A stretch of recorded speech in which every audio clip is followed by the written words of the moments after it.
What's up, guys? It's your boy Barca boy 103. Just finished watching the match and Barcelona lose their first match of the preseason to Arsenal 5-3. But overall, I do think it's a very strong start to our preseason.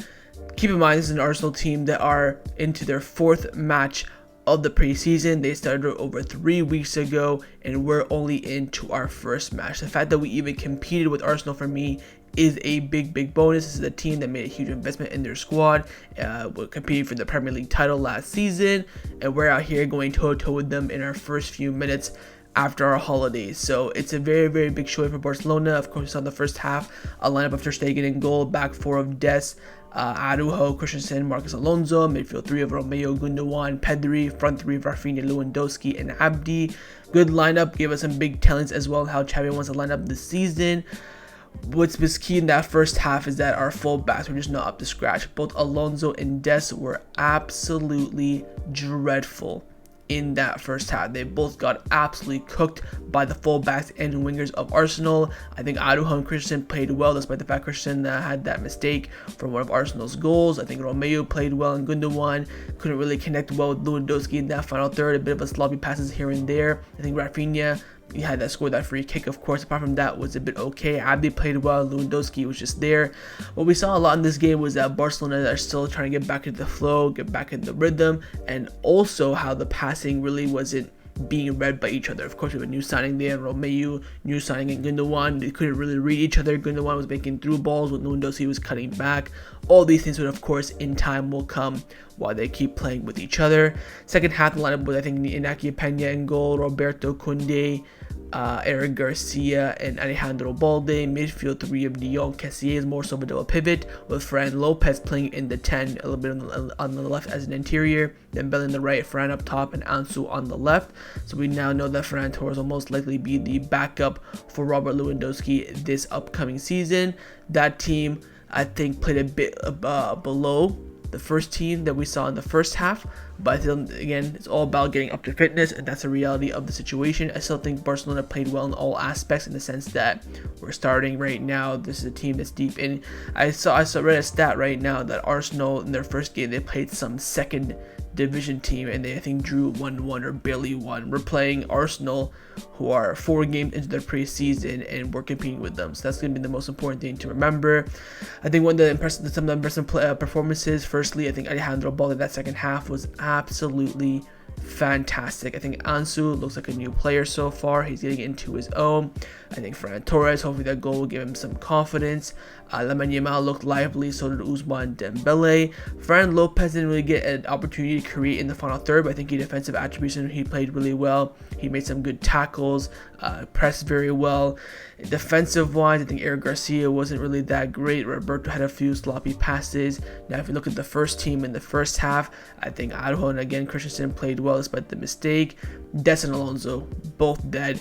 And hopefully this does give Xavi a lot of insights in what he wants to do in the next match. Of course, next match, Real Madrid, is going to be different than this. We want to try and win that game, even though they're deeper into their preseason than we are as Clásico, and Clásico has no excuses nowadays. So that's going to be a very interesting sight to see how will Xavi line up for that match. Of course, keep in mind, Gavi did not play in this game. We also expect Gavi to play against Madrid because he does bring that energy and intensity.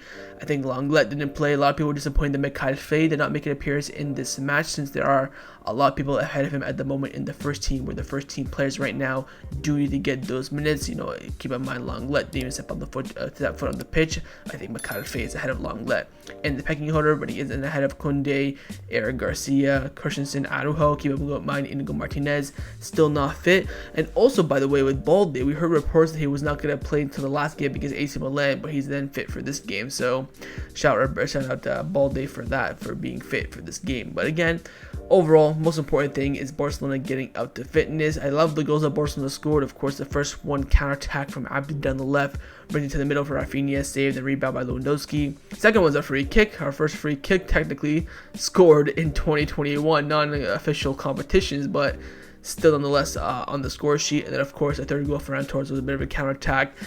Ball was put through by Ousmane Dembele, and a good finish by him as well. So, you know, we're seeing the not really seeing the freshness of the team, but we're still seeing the quality that we do have in this team. I think the big telling point of this game is very, very simple, and that is fullback depth. We have no depth at fullback. I think our only good fullback is Alejandro Balde. I think Alonso is not good enough, but he will stay. Des, not good showing for in a sense where he has to, you know, show that he has to stay. Roberto's the captain, but he's just gonna be there for training. He's basically like Alonso. The manager wants to keep him, that's fine. I think an investment in the fullback is very, very important. That's why you want to bring someone in like João Cancelo, who can play both right back and left back, give you both those options. And I think we're missing a striker as well, but of course we have invested in Victor Roque. He'll either come in January or the summer, so we have to, you know, suffice with Ferran Torres as a backup for now. So a lot of good talents from this match, and the most important thing again is for the squad to get up to the match rhythm, match fitness. I think by the João Gamper match, that's when we should be at a good level. We should be, you know, rating the team at a fairly good level. That's when I expect, you know, good performance, us winning, all that sort of stuff. Right now, it's just vibes, playing in America, getting some attraction from those fans, hopefully getting some revenue as well, and then getting up to match fitness. Also, by the way, I must say that Arsenal in this match, we're treating this like a Champions League semi-final. I mean, they're celebrating their goals, they're pushing into, they had committed like, what, 30 fouls in the first half. I think Thomas Partey had like 15 of them, something stupid like that. So Arsenal treated this game like it was their, you know, Champions League knockout match. And I've seen a lot of Arsenal fans tweeting this is their best performance of preseason. I'm there thinking like, bruh, we went toe to toe with you when you have 3 weeks ahead of us in preseason, and this is your best performance when we almost competed against you.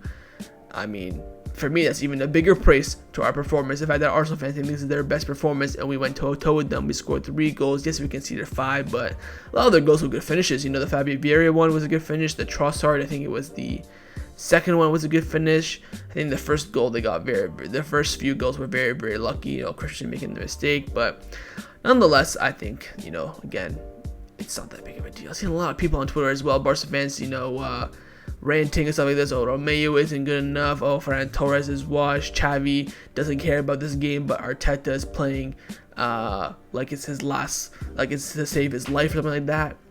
Relax. Relax. It is preseason. We could lose 10-0 and it wouldn't matter.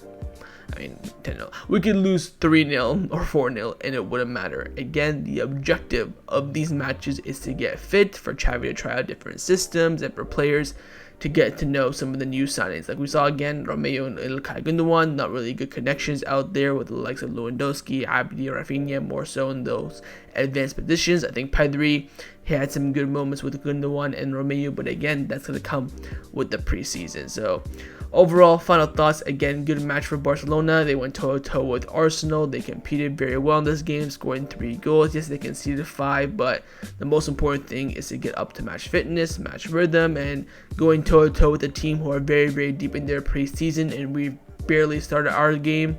I think it's a beautiful sight to see, and it's also a good insight for the following season ahead. Make sure down in the comments below, you let me know your thoughts on the match, and of course make sure you guys drop a subscription down below as well if you enjoyed the video. And again, I will see you guys next time on the channel. Again, Saturday is gonna be the next match for Barcelona. It's gonna be the El Clasico, so it's gonna be a tasty matchup, and that game will be more than just a friendly. So I'll see you guys then for the next match, and of course I will see you guys next time on the channel. Take care and Forza Barca.